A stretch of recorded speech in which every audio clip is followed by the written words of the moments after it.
Hello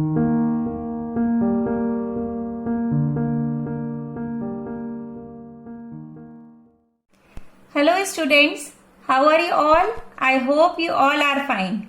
This is Sonika here, a math teacher, और हम solve कर रहे हैं चैप्टर 3 क्लास 10th का pair of linear equations in 2 variables. आजकल हम हैं एक्सरसाइज 3.5 पर। इसका fourth question, first part of fourth question is, जो हम आज सॉल्व करने जा रहे हैं वो है a part of monthly hostel charges is fixed and the remaining depends on the number of days one has taken food in the mess. When a student A takes food for 20 days, she has to pay ₹1,000 as a hostel charges, whereas a student B who takes food for 26 days pays ₹1,180 as hostel charges. Find the fixed charges and the cost of food per day. इस question में क्या कहा गया है? इस question में ये कहा गया है कि हॉस्टल के जो चार्जेस हैं, कुछ मंथली चार्जेस वो तो फिक्स्ड है और कुछ रिमेनिंग चार्जेस वो डिपेंड कर रहे हैं आपके कि जो स्टूडेंट हैं ए एंड बी वो कितने दिन मेस में फूड ले रहे हैं। तो जैसे स्टूडेंट ए ने अगर 20 डेज फूड लिया है तो उसे ₹1,000 पे करने हैं, और अगर स्टूडेंट बी ने 26 डेज मील लिया है वहां पे मेस में तो उसे ₹1,180 पे करने हैं। इस क्वेश्चन को हम एक अनदर एग्जाम्पल से भी समझ लेते हैं। जैसे आपके यहाँ पे न्यूज़पेपर आता है, तो जो न्यूज़पेपर डिस्ट्रीब्यूटर होता है वो क्या करता है, उसके कुछ फिक्स चार्जेस होते हैं जो वो घर में न्यूज़पेपर डालने के लेता है, और जो वो न्यूज़पेपर डालता है तो उस न्यूज़पेपर को जितने दिन वो डालेगा, अगर वो होल मंथ डालेगा तो फिर वो जो भी न्यूज़पेपर है उसकी जो कॉस्ट है उसके अकॉर्डिंग ही वो बिल बना कर लेता है। तो उसमें फिक्स चार्जेस ऐड कर देता है वो अपने, जो वो घर में डिस्ट्रीब्यूट करने के लेता है न्यूज़पेपर। तो इसी तरह से इसमें बताया जा रहा है कि हॉस्टल चार्जेस हैं वो फिक्स्ड हैं, और जो भी स्टूडेंट जितने दिन मील लेंगे उसके अकॉर्डिंग फूड पर डे की जो कॉस्ट होगी उसके अकॉर्डिंग उन्हें पे करना होगा। तो टोटल जो चार्ज होंगे वो होंगे आपके fix charges plus cost of food per day. उसको आप जितने दिन लेंगे मल्टीप्लाई करके हम उसमें ऐड कर देंगे तो हमारा बिल रेडी हो जाता है। तो इसी के लिए हम इसको स्टार्ट करते हैं। ये सॉल्व करना है हमें बाय एनी अलजेब्रिक मेथड, जो हमने लीनियर इक्वेशंस में पढ़े हैं। तो सबसे पहले हम लेते हैं कि फाइंड द फिक्स चार्जेस। तो हम ले लेते हैं let the fix charges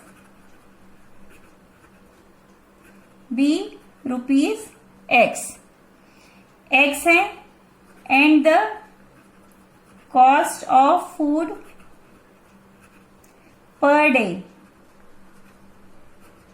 ₹Y, वो Y है। Then according to question for student A, for student A क्या है फिक्स, रीड करते हैं क्वेश्चन को। For student A क्या कहा गया है कि स्टूडेंट A 20 डेज फूड ले रहा है और she has to pay ₹1,000, उसे ₹1,000 पे करने हैं। तो हम ले लेते हैं यहाँ पे, तो कॉस्ट कितनी हो जाएगी, कॉस्ट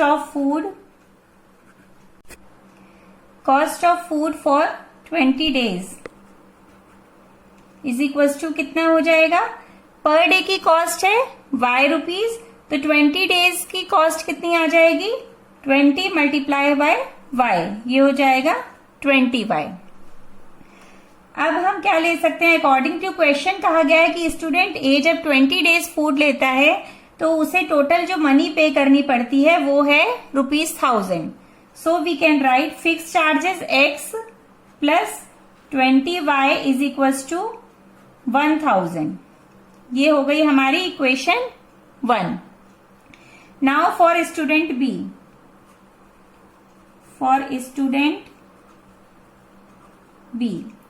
स्टूडेंट बी के लिए क्या करना है हमें,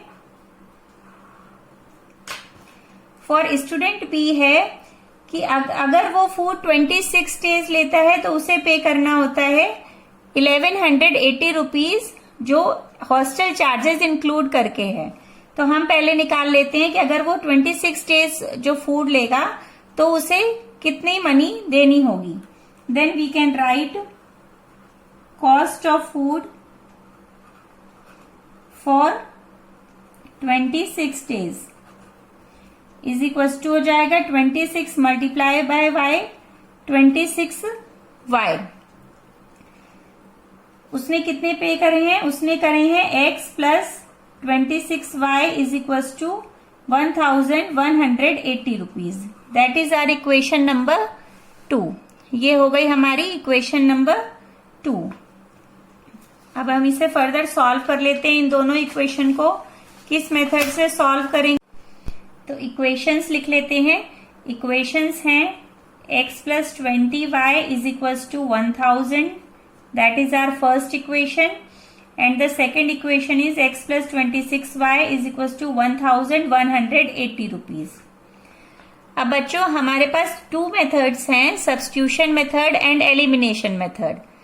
तो अब इन दोनों मेथड में से हम किस मेथड को चूज करें? जो मेथड इजी होगा वो वाला चूज कर लेते हैं। इस क्वेश्चन में कौन सा इजी है?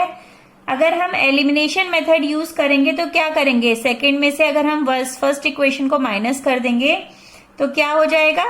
x एलिमिनेट हो जाएगा। Then we can write by elimination method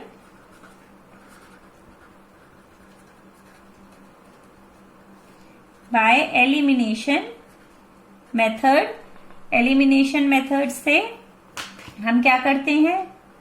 subtract second equation from first equation, subtract कर देते हैं। देन क्या मिलेगा? x plus 20y is equal to 1000 upon x plus 26y is equal to 1180 rupees. ये हमने subtract किया, x हो गया एलिमिनेट। इसमें से इसे सब्ट्रैक्ट करेंगे तो 26 के आगे माइनस का साइन है, then we will get minus 6y is equal to minus 180 rupees. ये सॉल्व होके आ जाएगा, माइनस से माइनस कैंसिल हो जाएगा, एंड देन ये 6 है, ये डिनोमिनेटर में आ जाएगा 180 अपॉन 6, 6 1 जा 6, 6 3 जा 18, तो ये आ गया y इज इक्वल टू ₹30। तो हमारी क्या कॉस्ट निकल गई? Cost of food per day जो हमने y ली थी वो आ गई है 30 रुपीज। अब हमें निकालने हॉस्टल के फिक्स चार्जेस। तो इस y की वैल्यू को हम इन दोनों में से किसी भी एक इक्वेशन में पुट कर देते हैं। Then we can write by putting the value of y in equation 1। Equation 1 में पुट करते हैं बच्चों, x plus 20y is equal to 1000। ये हो गया x plus 20 into 30 is equal to 1000, x plus 600 is equal to 1000, x is equal to 6000 क्या होगा? वो राइट हैंड साइड पर जाएगा तो हो जाएगा 1000 माइनस 600, और ये बन जाता है x इज इक्वल टू 400। ये आ गया हॉस्टल चार्जेस 400 रुपीज। तो हम वी कैन राइट आंसर है जो हमने क्वेश्चन में लिया था, let the fix charges be ₹x। Then we can write the fix charges of hostel is ₹400 and cost of food per day is ₹30। ये question आपका कंप्लीट हो गया। Now move to the second part of the fourth question. The second part is a fraction becomes 1/3 when 1 is subtracted from the numerator, and it becomes 1/4 when 8 is subtracted to its denominator. Find the fraction. then we can take let the fraction be x upon y, where x is the numerator and y is the denominator. अब according to question, a fraction becomes 1/3. 1/3 कब हो जाएगा? When 1 is subtracted from the numerator. Numerator कहाँ है हमारा? Numerator क्या है? Numerator x है, तो x में से हमें 1 सब्ट्रैक्ट करना है, y ऐसे ही ले लेना है डिनोमिनेटर, इट विल बिकम 1/3. अब इसको इक्वेशन फॉर्म में लाने के लिए हम इसे सॉल्व कर लेते हैं क्रॉस मल्टीप्लीकेशन से. क्रॉस मल्टीप्लीकेशन से ये इधर जाएगा, क्रॉस होगा, ये इधर साइड क्रॉस होगा, तो ये हो जाएगा 3 multiply x minus 1 is equal to 1 into y is y, 3x minus 3 is equal to y. अब हम y को भी लेफ्ट हैंड साइड पर ले आते हैं, तो ये हो जाएगा 3x minus y is equal to 3. इसको हम कांस्टेंट को राइट हैंड साइड पर ले गए. That is our equation 1. Now move to the question and it becomes 1/4 when 8 is added to its denominator. तो according to question क्या है हमें अब ये 1/4 कब बनेगा? जब हम x अपॉन y में 8 ऐड कर देंगे. 8 is added to denominator, it will become 1/4. Again we will do cross multiplication. इस तरह से क्रॉस मल्टीप्लाई करते हैं तो क्या होगा? 4 into x is equals to 1 into y plus 8. Then it will become 4x is equals to y plus 8. 4x is minus y is equals to 8. जो y है उसको हम लेफ्ट हैंड साइड पर ले आए. दैट तो हम देख रहे हैं कि अगर हम इन दोनों इक्वेशंस को सब्ट्रैक्ट कर दें तो y क्या हो जाएगा? वो एलिमिनेट हो जाएगा, क्योंकि इसमें माइनस वाई है, इसमें भी माइनस वाई है. तो हम इन दोनों लिख सकते हैं यहां पे bye elimination method. Elimination method से क्या करना है? हमें इन दोनों को सब्ट्रैक्ट करना है. We can write subtract equation 2 from 1. Subtract करते हैं तो हम फर्स्ट इक्वेशन को पहले लिखते हैं. 3x minus y is equal to 3, 4x minus y is equal to 8. Subtract किया, देन y से y कैंसिल हो गया, 4x और ये 3x ये सब्ट्रैक्ट होकर आ गए. Minus x is equal to 8 में से 3 सब्ट्रैक्ट होगा तो मिला हमें -5, क्योंकि 8 के आगे माइनस का साइन है इसलिए 5 के आगे भी माइनस का साइन आएगा. x इज इक्वल टू हो गया 5. We got the value of x. Now to find the value of y, what we will do? We will put the value of x in any equation. तो हम रख देते हैं by putting the value of x in equation 1. इस equation में हमने put करा तो क्या आ गया? 3x minus y is equal to 3 था. 3 multiply by 5 minus y is equal to 3.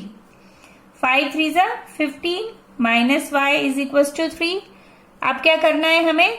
अब हमें करना है कि इस जो कांस्टेंट टर्म है इसको हम राइट हैंड साइड पर ले जाते हैं. तो क्या हो जाएगा? Minus y is equal to 3 minus 15. जब ये राइट हैंड साइड पर जाएगा तो इसका साइन चेंज हो जाएगा. Minus y is equal to, इसमें से इसे सब्ट्रैक्ट करा तो कितना आया? -12. y की वैल्यू हमें मिल गई है 12. तो फ्रैक्शन क्या हो जाएगा बच्चों? फ्रैक्शन हो जाएगा, फ्रैक्शन था x बाय वाई. x की वैल्यू है 5 एंड y की वैल्यू है 12. तो ये फ्रैक्शन हमें मिल गया है जो हमें क्वेश्चन में निकालना था. Find the fraction. We got the fraction. Fraction is 5/12. I think आपको ये दोनों क्वेश्चंस क्लियर हो गए होंगे. अगर इसमें कहीं पे भी प्रॉब्लम है then you can comment in the comment box. Thank you so much.